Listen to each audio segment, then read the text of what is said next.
famous recipes, in this episode, we will show you how to cook Lumpiang Shanghai. Lumpiang Shanghai is a very popular Filipino appetizer. It is deep fried. It consists of a mixture of ground pork, carrots, and some herbs and spices, and then wrapped in a thin egg crepe.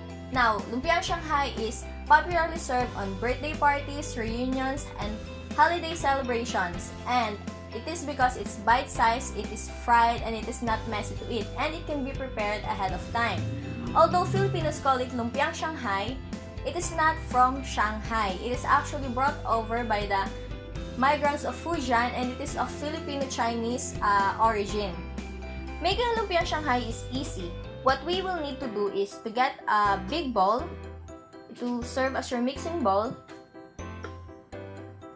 and then put 1 kilogram of ground pork,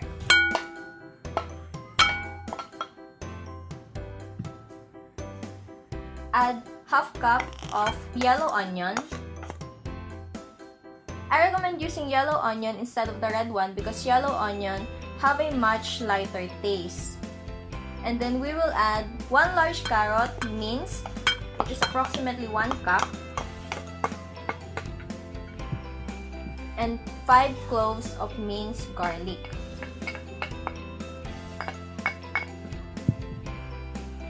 It is important to have the vegetables and spices minced and cut into really small pieces, especially if you're going to serve this in an event with children and you have picky eater kids. They will not notice that there are vegetables in it. Next is to add half teaspoon of salt, and then half teaspoon of ground black pepper.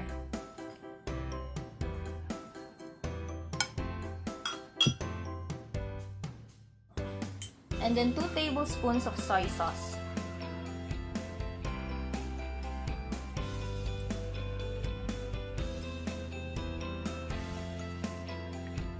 Now, these are the basic recipe for lumpia.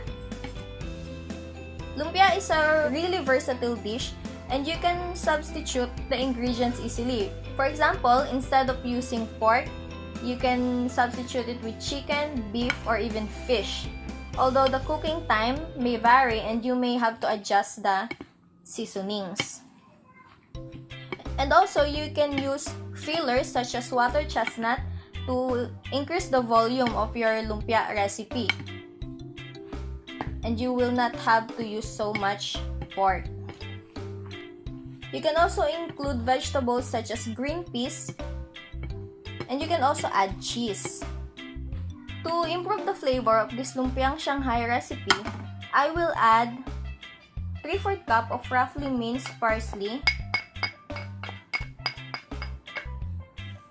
This will give the Lumpiang Shanghai a really good smell.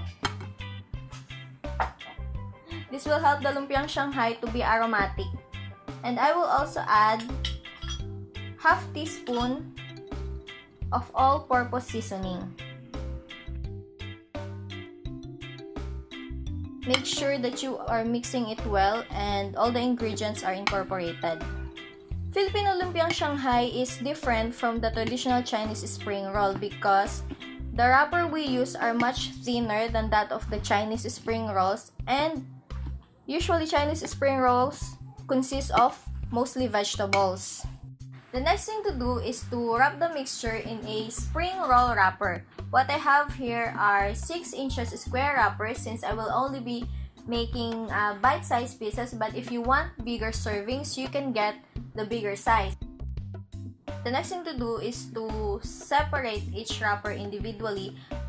I recommend using the branded ones that you can find in grocery stores instead of the local lumpia wrappers in the wet market because the branded ones have better quality and they are stronger, while the local wrappers in the wet market are very thin and breaks up easily.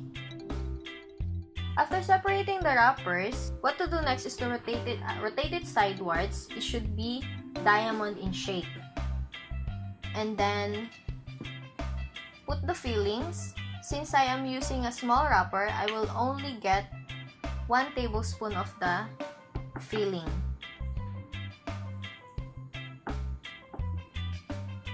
put it here in the bottom corner. Shape your mixture.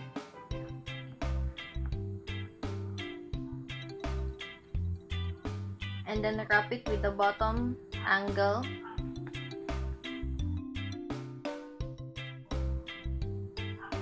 And then fold the right side.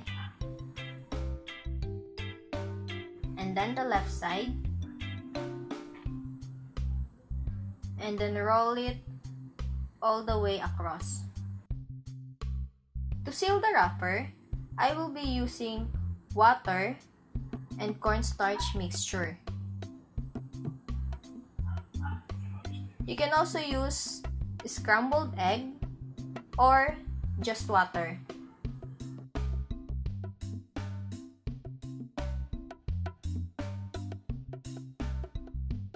Make sure that you have sealed it securely so that it will not open when you are frying it. Okay, it's frying time! Now, for this part, you should use a deep pan or pot, one where you can easily submerge the lumpia in oil. If you don't have a deep pan or pot, you can use any regular frying pan. You will just have to flip over the lumpia to completely cook each sides. Okay.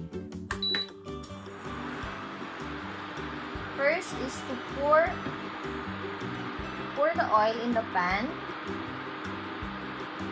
Since I'm using a big pot, the oil is about 1.5 cups. Heat the oil for about 30 seconds. Now that the oil is forming bubbles, I think it's ready and it's hot enough. Cook the lumpia on medium heat.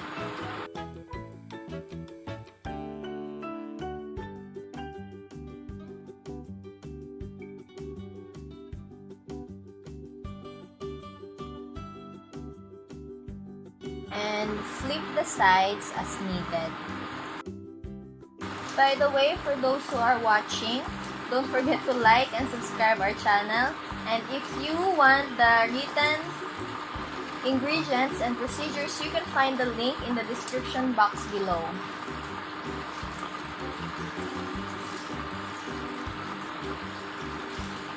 Now that the lumpia has turned brown and crispy, remove it from the pan and then put it on a colander to remove excess oil, or you can put it on a plate wrapped with paper towels. To avoid the lumpia from getting soggy, the trick is to place them upwards and make them stand like soldiers.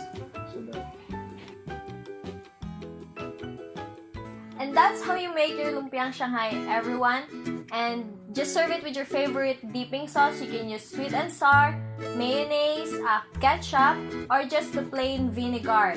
And I hope you enjoyed our video. Don't forget to like and subscribe. If you want to get the ingredients and the procedures, you can check the link in the description box below. Don't forget to like and subscribe. And thank you for watching. Let's taste it.